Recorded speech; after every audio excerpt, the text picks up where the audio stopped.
I never meant to read Oliver's diary. As a mother, I'd always respected my 16-year-old son's privacy. But when I found it while clearing out his room 2 weeks after the funeral, something felt different about this one. It wasn't like his other journals. This was older, worn, with a strange symbol etched into its leather cover. The official story was that Oliver had died in a tragic hiking accident. He'd gone out with his best friend Marcus to take photos for their school photography project. According to Marcus, Oliver had slipped while trying to get the perfect shot of the sunset over Miller's Ridge. By the time help arrived, it was too late. I'd accepted this version of events, painful as it was, until I opened that diary. The earliest entries were typical teenage stuff, complaints about school, crush confessions, family arguments. But about 3 months before his death, the tone changed dramatically. Something's following us in the woods. Men says I'm paranoid, but I know what I saw. Those aren't normal shadows. I remembered that day. Oliver had come home early from his photo shoot with Marcus, unusually quiet and pale. When I asked what was wrong, he'd mumbled something about not feeling well and locked himself in his room. The entries grew more disturbing. The photos aren't right. Every time I develop them, there's something in the background. A figure, it's getting closer in each shot. M thinks it's cool, says we should keep taking pictures. I'm not so sure anymore. My hands shook as I flipped through the pages. Oliver had always been interested in photography, spending hours in the school's darkroom developing his shots. I'd encouraged his hobby, proud of his artistic eye. Now each memory of his photography felt tainted. M is different lately. Ever since we started this project, he's changed. His eyes look wrong sometimes, especially when we're in the darkroom. Today he suggested going back to Miller's Ridge. Said we need one final shot. I don't want to go, but he's insistent. Says I don't have a choice. The last regular entry was dated the day before the accident. If anything happens to me, it's not what they'll say it is. M isn't M anymore. I've seen what he becomes in the shadows. Mom, if you're reading this, check the photos in my red envelope. But whatever you do, don't develop them in the dark.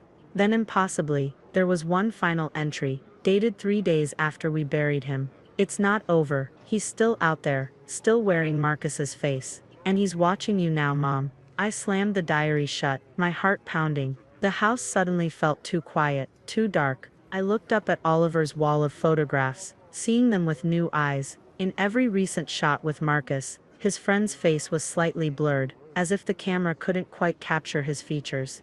The red envelope, I knew exactly where it was. Still sitting in Oliver's camera bag, untouched since the accident. But before I could move, my phone buzzed with a text. From Marcus, found some old photos of Oliver. Want to help me develop them? Darkroom's free tonight. As I stared at the message, the overhead light flickered, and for a moment, just a moment, I saw a shadow move against the wall. A shadow that shouldn't have been there. A shadow with all the wrong angles.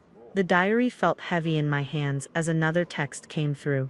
You really should come. Oliver would have wanted you to see these. My hands wouldn't stop shaking as I pulled Oliver's red envelope from his camera bag. Inside were strips of undeveloped film, carefully wound and protected from light. Oliver's final warning echoed in my mind. Don't develop them in the dark. Another text from Marcus buzzed on my phone. Coming to the darkroom. These photos won't develop themselves. I left his message unanswered. Instead, I called the one person who might understand. James, Oliver's photography teacher. He'd always encouraged Oliver's talent, treating him more like a protege than a student. Mrs. Thompson. His voice sounded tired when he answered. I was just thinking about Oliver. James, I need your help. It's about Oliver's last photos. And Marcus, there was a long pause. Come to my home studio. Now, don't go to the school darkroom. 20 minutes later, I sat in James's bright modern studio, the red envelope clutched in my hands. The room was filled with professional lighting equipment. No shadows could survive here. I should have said something sooner, James said, examining the film strips. Oliver came to me about 2 months ago. He was scared, said his photos were showing things that couldn't be there. What kinds of things? James hesitated. At first I thought it was just double exposure, light leaks. But then he showed me the progression. The figure getting closer, always behind Marcus. My phone buzzed again. Marcus, the darkroom gets lonely, like the ridge that night. James saw the message, and his face paled. Don't respond. Marcus hasn't been the same since. Well, I'm not even sure that's Marcus anymore. What do you mean? He pulled out a folder, spreading photos across his desk. They were from the school photography club, spanning the past year. In the earlier ones, Marcus looked normal, a typical teenager with an easy smile. But in each subsequent photo, his image became increasingly distorted, his features somehow wrong, like a poor copy of himself. Oliver noticed it first. James explained. Said Marcus kept pushing him to take photos in specific places. Always at sunset, always in locations with old histories. Miller's Ridge was the last one. My phone lit up again. This time a photo from Marcus. A blurry shot of Oliver's gravestone, taken at night. The timestamp read, 2 minutes ago. James quickly began setting up his equipment. We need to develop these photos in full light. Oliver was trying to capture whatever was happening to Marcus. If he succeeded, a loud bang interrupted him. The studio's back door flying open in a gust of wind. The lights flickered once, twice. Don't let them go out, James said sharply, moving to check the breaker box. That's how it travels, through the darkness between light. I stood frozen, watching shadows stretch across the floor. My phone buzzed one final time. Too late, should have come to the dark room. Now I'm coming to you. James rushed back, practically snatching the film from my hands. We don't have much time. These need to be developed now. As he worked, I could hear footsteps in the hallway, outside. Slow, deliberate, wrong, somehow. Like someone trying to remember how to walk naturally. Almost done, James muttered, as the first photo began to appear. The footsteps stopped right outside the studio door. A knock, 3 precise taps that sounded nothing like knuckles on wood. Mrs. Thompson, Marcus's voice called out, but it wasn't quite his voice anymore. I brought more photos of Oliver. From that last day. Don't you want to see your son's final moments? James held up the first developed photo, and my breath caught in my throat. It showed Marcus at Miller's Ridge, but behind him was something that wore darkness, like a cloak. Its limbs too long, its face a void where features should be, and it was looking directly at the camera, directly at Oliver. The studio door handle began to turn. James slammed his body against the studio door, just as it began to open. The UV lights, he shouted.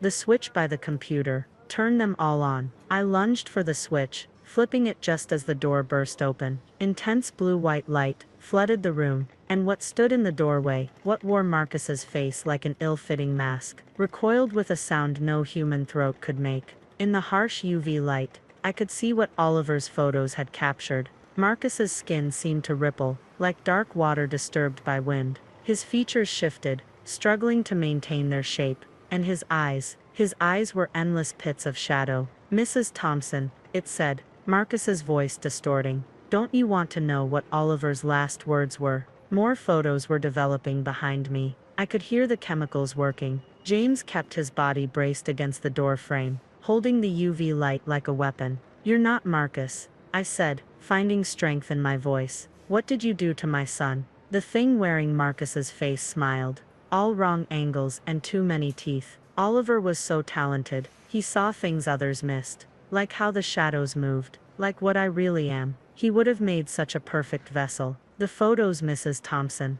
James called out. Look at the last one. I turned to the development tray, where the final photo was becoming clear. It showed the moment before Oliver's accident. But it wasn't a fall that killed him. The photo showed Marcus, or what used to be Marcus, pushing my son. And in the corner of the frame, Oliver's hand was holding something up. Something that reflected light. A mirror. He figured it out, James said, his voice tight. Reflections trap them. That's why it couldn't take him. Why it needed Marcus to. The thing in the doorway hissed, its borrowed face beginning to melt. Clever boy, but he still died. And now, I reached for Oliver's camera bag, still slung over my shoulder. Inside, wrapped in cloth, was the small mirror he always carried to check his lighting. His last line in the diary suddenly made sense. He wasn't warning me about the photos. He was telling me how to fight back. I pulled out the mirror just as the creature lunged. The UV lights caught its reflection, multiplying the effect,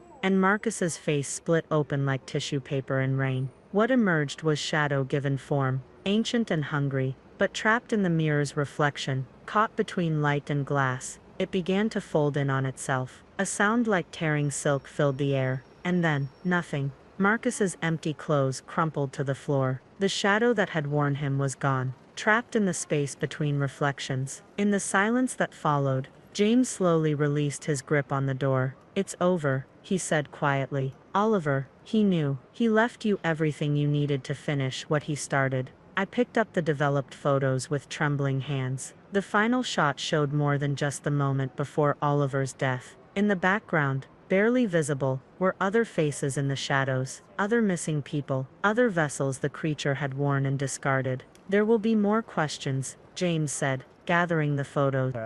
"About Marcus, about what happened that day. Are you ready for that?" I touched the diary in my pocket, thinking of Oliver's final message. My brave, clever son, fighting until the end, making sure I had all the pieces to uncover the truth. "Yes," I said, "for Oliver, for Marcus, for all of them." We spent that night documenting everything. The photos, the diary entries, the evidence of what had stalked my son through his camera lens. In time, other families would learn the truth about their missing loved ones, about the darkness that had claimed them. But sometimes, on dark nights, I still check the shadows and photographs, still carry Oliver's mirror, still remember his final gift to me wasn't just the truth, it was the means to fight back. Because somewhere out there, in the spaces between light and shadow, other creatures wait. And like Oliver, I've learned to keep watching, keep documenting, keep fighting. After all, some stories don't end just because we've turned the last page. The shadows are always hungry for new faces to wear. But now, thanks to my son, we know how to see them coming.